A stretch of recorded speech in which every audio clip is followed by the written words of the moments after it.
Daan ang mga nagtipon sa linggong ito sa harap ng makasaysayang simbahan sa Bolhoon, Cebu. Makasaysayan kasi ang okasyong ito para sa kanilang pananampalataya.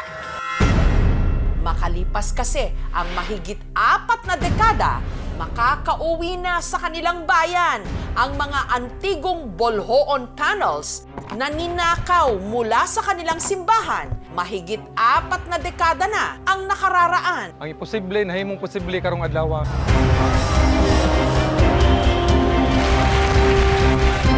Ang tinatayang 400 taon ng Archdiocesan Shrine of Patrocinio de Maria Santissima o Bolhoon Church, hindi lang sentro ng pananampalataya ng mga Bolhoanon.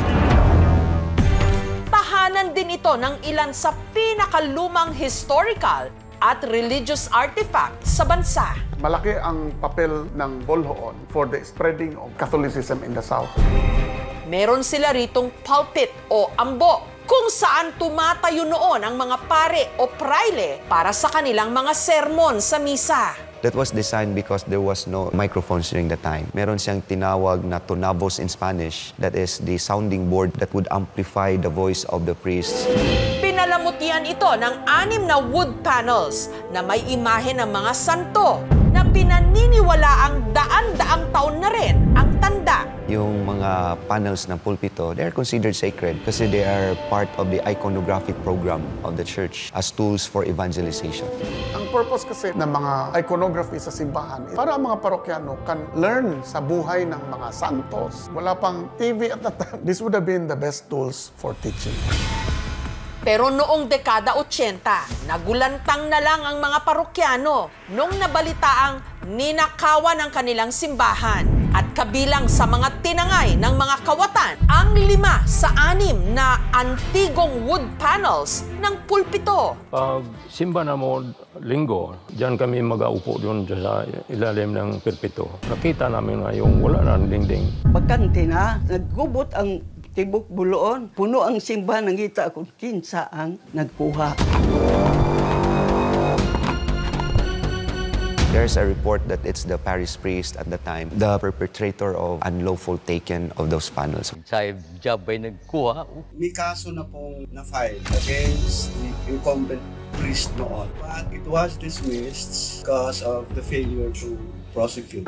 Bilang pag-alala sa ninakaw na panels, naglagay muna ang simbahan ng replika ng mga ito sa dati nitong mga pwesto.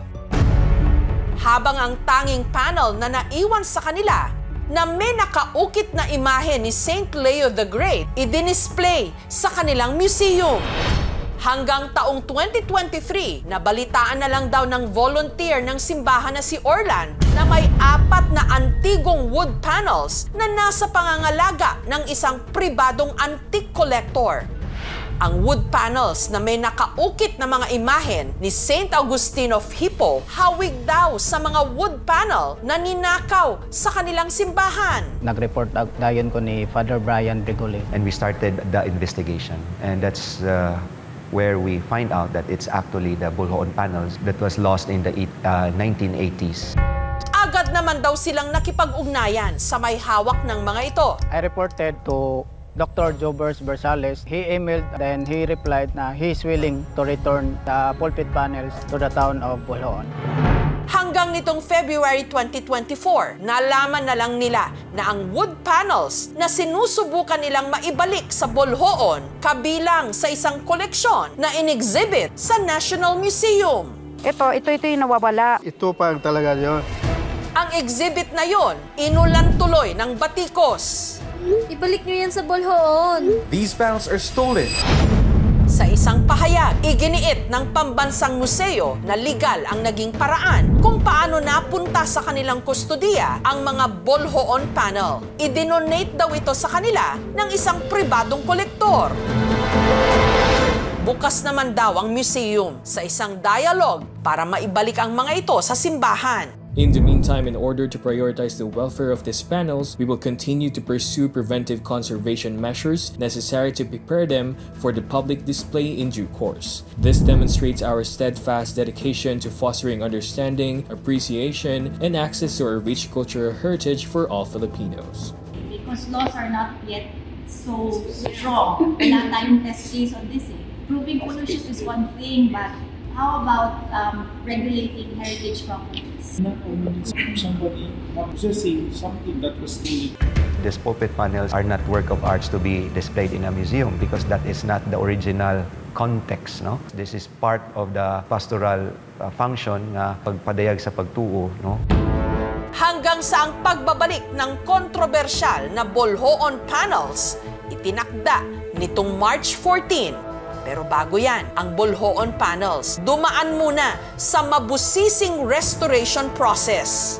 Portion, they were painted. So if you can see this is original, and what you do is to create different lines to mimic the same color.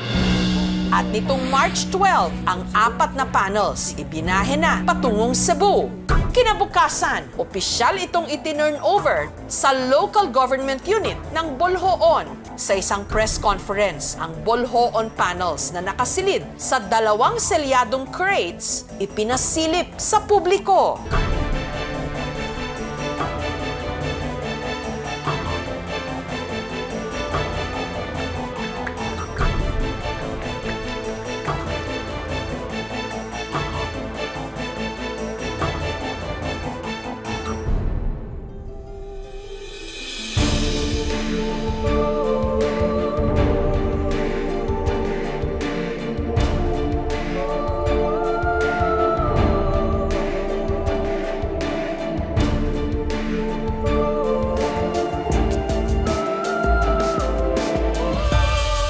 The road that led to today was not always a smooth one, that we did come together for a larger good. What a beautiful conclusion to my stay in Cebu. Such a treasure. The Word of God becomes alive in the pulpit.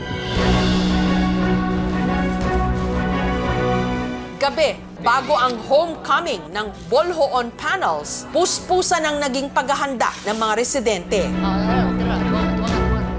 Ang utility van na paglalagyan ng 2 crate, nilagyan nila ng lubid. Para di magalaw, pagbiyahe. Alas 5 pa lang ng umaga, nitong March 14, ibinahe na pa Bolhoon ang mga panel.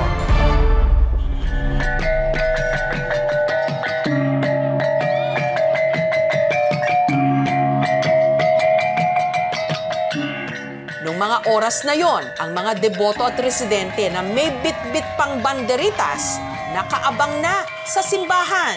Dahil kaayo mitanan. Pagpasok pa lang ng convoy sa gate ng simbahan, hindi na magkamayaw ang lahat.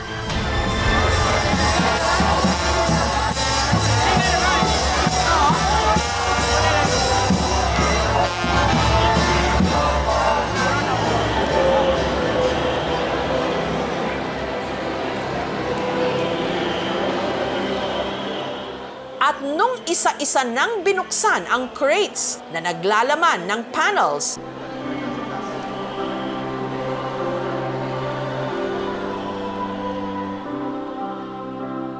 ang mga Bolhoanon naging emosyonal.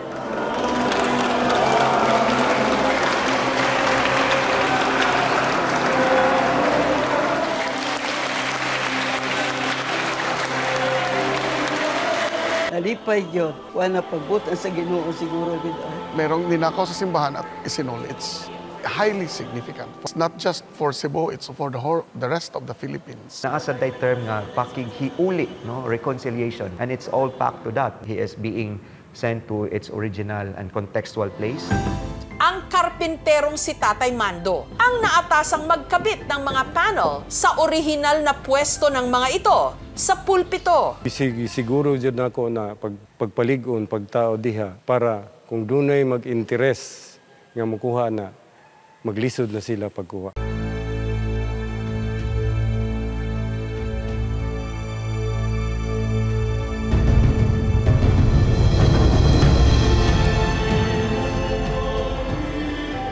Sa idinaos na Pontifical at Thanksgiving Mass sa Bolhoon Church nito lang Biyernes, sa pulpito nagsagawa ng sermon si Cebu Archbishop Jose Palma. Og tingali, di ka mo makahinamdom kanusa pa man nga ang pari o ang obispo nagsermon nining pulpito. Paghimaya sa Ginoo tungod sa pagbalik sa panel pulpits dinhi sa Bolhoon. Pagpakan nato si Lord.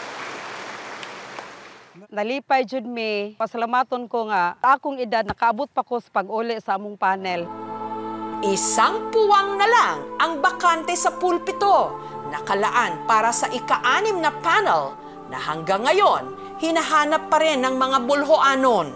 If we have the enough information, then we will pursue recovering the 6 Bolhoon panel. I hope other churches, other communities all over the Philippines na nawalan ng mga ganitong klaseng mga parts ng simbahan will also band together and begin to campaign on their own using social media or any other platform to get those things back.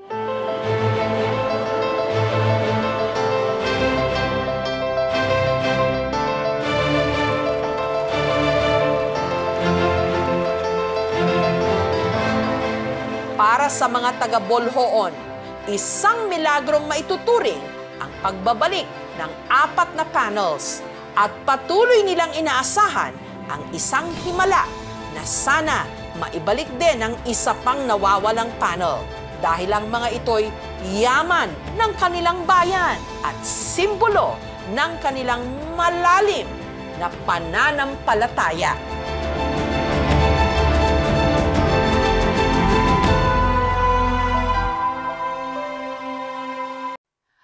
Thank you for watching, mga kapuso. Kung nagustuhan niyo po ang videong ito, subscribe na sa GMA Public Affairs YouTube channel. And don't forget to hit the bell button for our latest updates.